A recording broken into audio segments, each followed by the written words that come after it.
ప్రవక్త ముహమ్మద్ సల్లల్లాహు అలైహి వసల్లం చెప్పారు, తల్లి అరికాల కింద స్వర్గం ఉంది. 5 పూట్ల నమాజ్ చేసినా, పూజలు చేసినా, ప్రార్థనలు చేసినా తల్లిదండ్రులను చూడకపోతే వాడికి మోక్షం లేదు. మనం మూత్ర విసర్జన చేస్తే మనల్ని పొడి బట్టల మీద పండేసి తాను తడి బట్టల్లో పండుకుంటుందే. ఎక్కడైనా ఏదైనా వెళ్తే ఆ తల్లి తినకుండా కొంగున ముడేసుకొని నా కొడుకు కోసం చెప్పి తీసుకొచ్చిందే. గోరు ముద్దలు తినిపించిన అమ్మని ఎప్పుడైనా అమ్మా అన్నం తిన్నావా అని అడుగుతున్నావాడిని.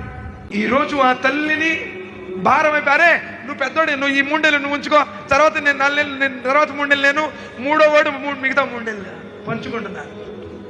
ఆ తల్లి కూడా ఈ రోజు ఇచ్చానులే పాలు, రేపు ఇస్తాను లేరు అని చెప్పి ఒక రోజు ఆపి నడితే గొంతు ఎండిపోయి ఎప్పుడో చచ్చిపోయేవాళ్ళం. రోజు యాడిచ్చాను పాలు అని చెప్పేసి.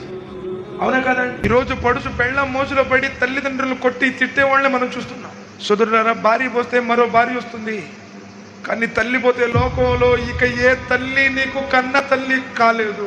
ఒక వ్యక్తి ప్రవక్త ముహమ్మద్ సల్లల్లాహు అలైహి వసల్లం వారి దగ్గరకు వచ్చి అడుగుతున్నారు, ఓ ప్రవక్త, ఈ ప్రపంచంలో అందరికంటే నా మీద ఎవరికి హక్కు ఉంది? ప్రవక్త గారు చెప్పారు, నీ తల్లికి. ఓ ప్రవక్త, మరి దాని తర్వాత? నీ తల్లికి. ఓ ప్రవక్త, సుమ్మమన్, దాని తర్వాత? సుమ్మ ఉమ్ముక్, నీ తల్లికే. కాల సుమ్మమన్. ఓ ప్రవక్త, మరి దాని తర్వాత? కాల సుమ్మ అబుక్, నీ తండ్రి.